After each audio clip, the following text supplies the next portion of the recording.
Good morning, everybody, or good afternoon from wherever you are from around the world. My name is Meredith Leon McCormick. Many of you know me as the editorial director of Worldwide Magazine. I am also the founder of MLM Represent.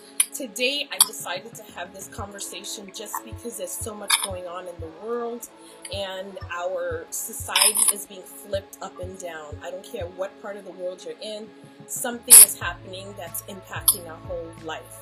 And so I decided to call on a friend, an amazing doctor. Not only is he a doctor, he's a New York Times bestselling author, and he is an emergency medicine physician, board certified, I may add. And I am going to introduce you to the famous Dr. Sampson Davis. Dr. Davis, thank you so much for coming on. How are you? My pleasure. Thank you for having me. We are in a crisis, as you mentioned, and as you can see, we're very scared, I think, at this time and frightened by all that is happening. But our goal here today is to try to bring awareness to the situation of what we're facing and to have calm and stability as much as we can with all that's happening. Exactly. So my question to you is, with everything that's going on and the news, the media, people are inundated with information. Please, first let's just start from the root of it. What is COVID-19 or coronavirus? So coronavirus is a very good question. It's a virus that's it seemed to have started in China. In Wuhan was a small or town in China that it started and began in. And it's a virus just like any other respiratory virus, just like the flu, just like the respiratory infections. There's millions and millions of strands of codes out there that we pick up each and every year. They're very slight infections. We get a cough, we get a fever, and it passes. But the challenge with coronavirus is that it's been shown to really impact the lungs, the respiratory area, and it's spread by respiratory droplets. So if you're within 6 feet, ideally, of another person with coronavirus or COVID-19, which is also known as, which stands for coronavirus disease, it feels that if you're within this space, if somebody has it, they can transmit it to you. Now, what we're seeing, unfortunately, is that 1% to 1.5%, depending on the geographical area, there's a mortality existing with coronavirus, especially as it relates to our mature population. So the concern is trying to figure out how do we develop a vaccine for this? How do we develop rapid testing? Like the rapid flu, we have testing for the influenza, which, by the way, kills more people a year than coronavirus has killed altogether thus far. And so we're seeing a situation where we're trying to develop testing and treatment as well as maintain the spread of the coronavirus from individual to individual. And that's why social distancing is so important at this moment and at this time, because it allowed us in the United States to get ahead of it, to try to figure out how do we curb the spread, the rapid progression. Over the last 3 days, I've seen that ideally the coronavirus should double every 2 days, but we've seen a tripling in the last 3 days of the spread of the coronavirus, from 5,000 3 days ago to almost 15,000 people today. So part of that is the sophistication of testing, but also part of it is that as people, we like to mingle, we like to interact, we like to hang out, we like to socialize, which is all understandable. But the most important thing we can do is isolate ourselves and social distance ourselves at this point. Okay, great. So now that we know what it is, but we're now, I don't feel sick. I don't have a fever. I don't have a cough. I don't have respiratory problem. At least I don't think I do. How, since people are not being tested, how do you know if you have it or not? So, great question. The thing is, we're not at a place right now. We're probably, I would say, 4 to 6 weeks away from the virus plateauing. And my hope is it will be shorter than that, in which we won't see the rapid increase in numbers that we're seeing. But at this point, we need the development and through the labs, through the scientists of rapid testing. And what I mean by that, the testing that I do at my hospital right now is that I would test you, I will swab your, what we call nasopharyngeal, which is pretty much just a big fancy word for your nose, your nares. I would swab your nares area, we would send it off to the lab, and we would get the results back within, hopefully within 72 hours, which is too long. That's too long. With the flu, for instance, just to use a comparison, side-by-side comparison, the flu, we could do a rapid flu test today, and I would have the results back within an hour if you're flu A or flu B or flu positive, regardless of what strand it is.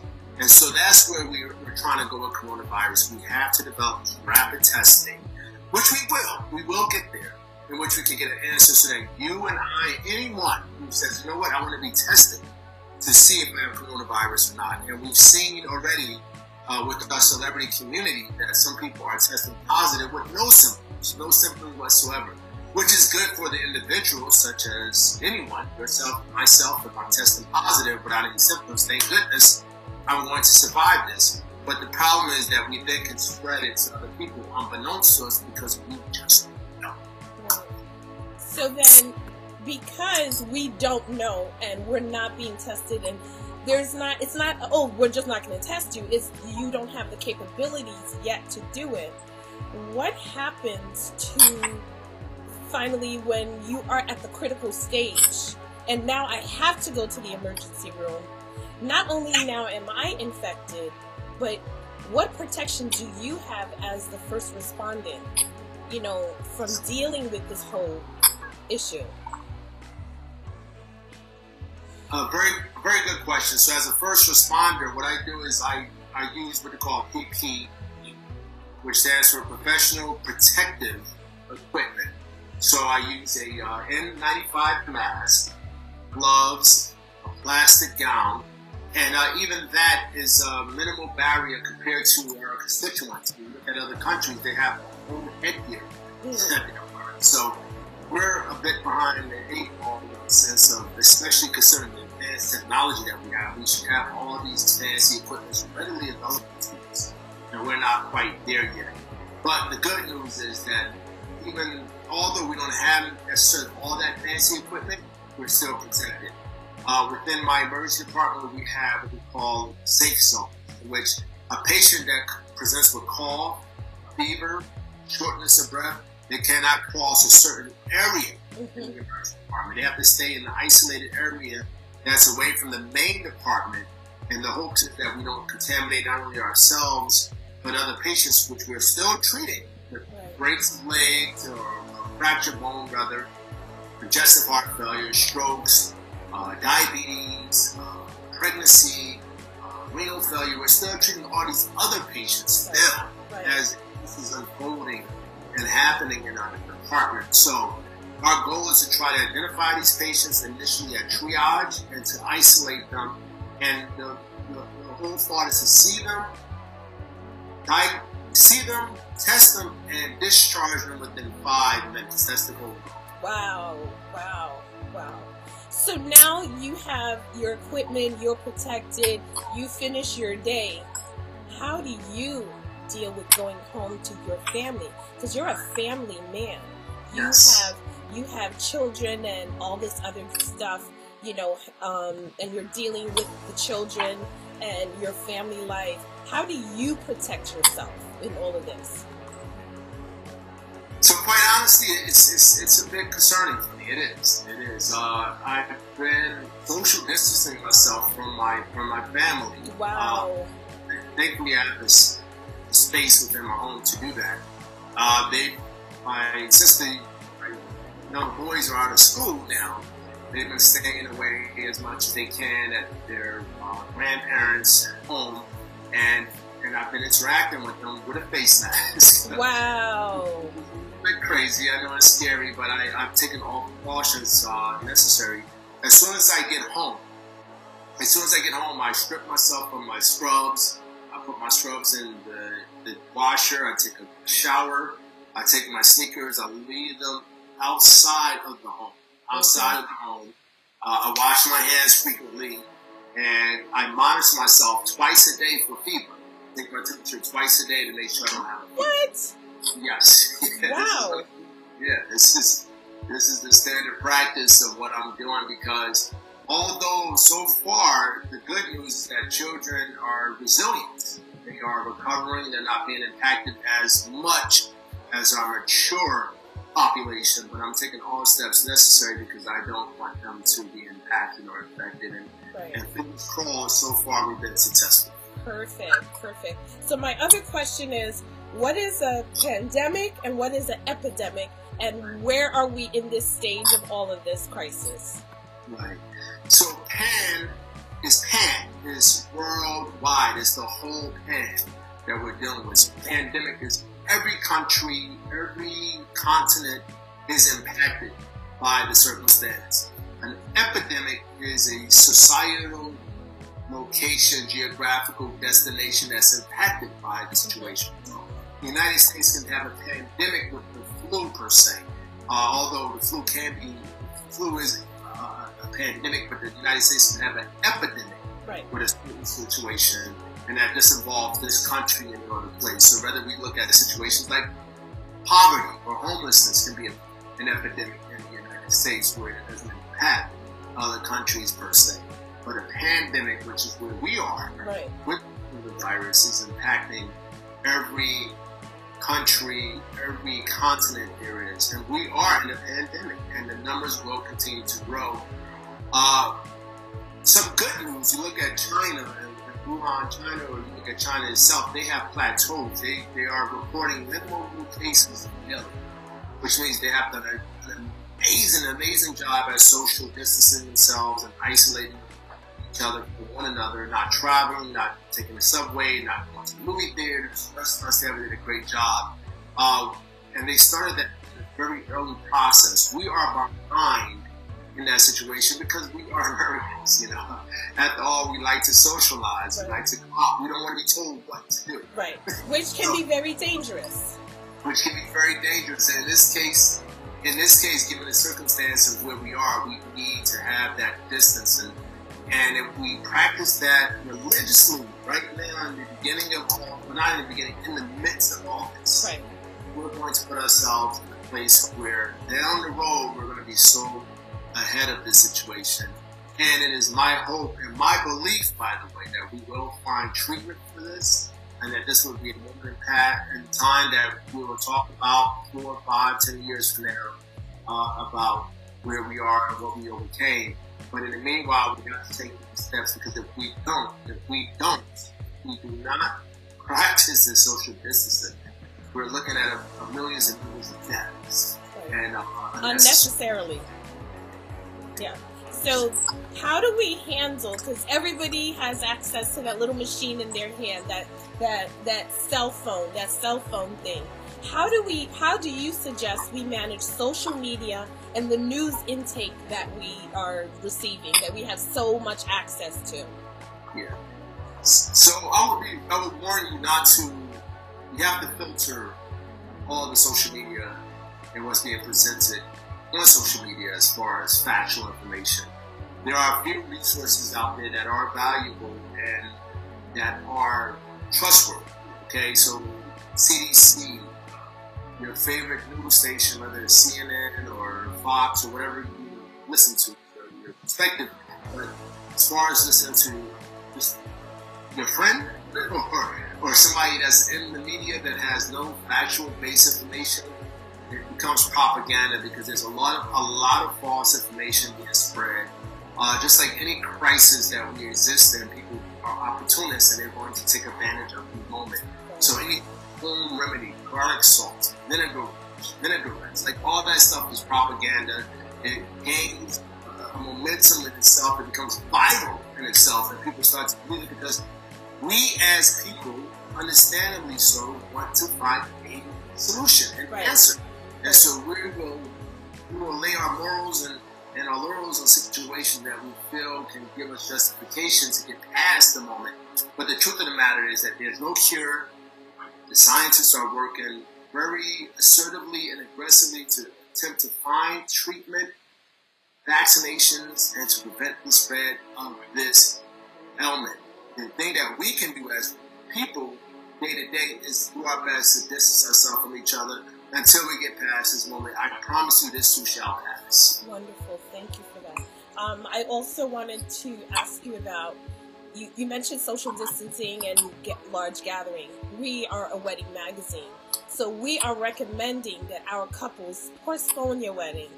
Wait until this dies off and we get measures of control of it. Do you think that's a good idea to just suggest, hey, let's just wait a minute? It's so tough. I feel so bad for the lovebirds that's about to marry, and this is the biggest day of your life. I get it. I understand. And it's very tough to think you've had so long for this moment, and to delay it any further is almost a catastrophe, but it's the best thing to do. It really is the best thing to do, to delay this and have a ceremony with all your friends, your family, your loved ones that are able to attend, and know that it's in the safest space.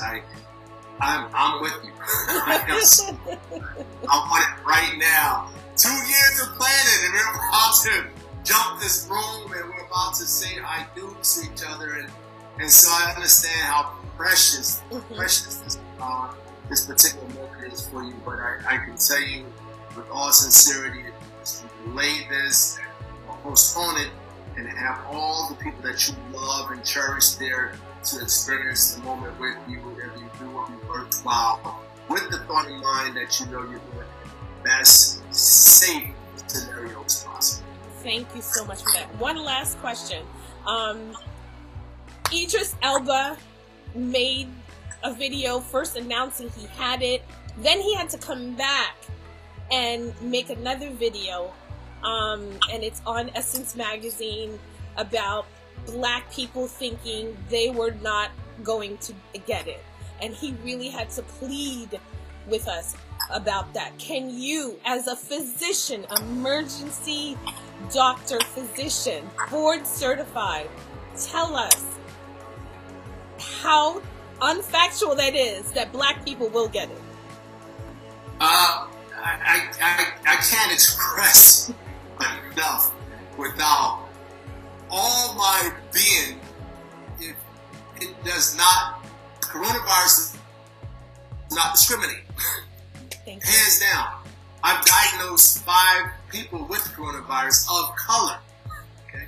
That's African American, that's Caribbean American, that's African descent with coronavirus. So you will get coronavirus. Idris Elba is a prime example of a person of color who has the coronavirus. Kevin Durant is another person diagnosed with coronavirus. So do not feel or believe that because you are African American descent or color that you will not contract the coronavirus. You absolutely will.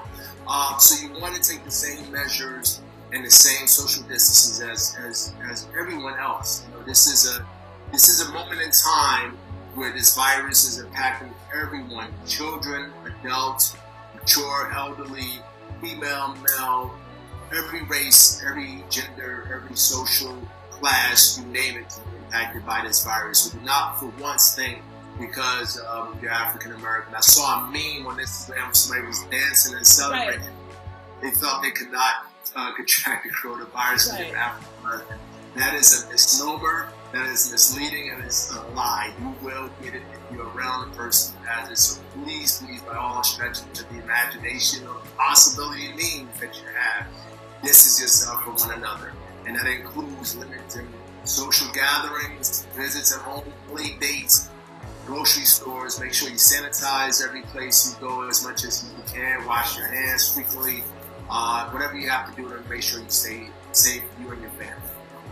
Thank you so much. Can you just give us your website so that our readers and viewers can get to know more about you? Absolutely. My website is E.R, as in Dr. Sampson, SAMP, SON Davis, DAVIS.com. My social media is at Dr. Sampson, SAMP, SON Davis. And my books, I have Living and Dying in Brick City, an ER Physician. An ER Physician Returns Home. And my other latest book is called The Stuff. overcome various obstacles in life. Perfect. Thank you so much for your time. Be safe, you and your family, and I look forward to seeing you in better conditions. Yes, very soon. We'll be there. We will get there. Yes, we will. Thank you. Bye, doctor. Take care. Bye-bye.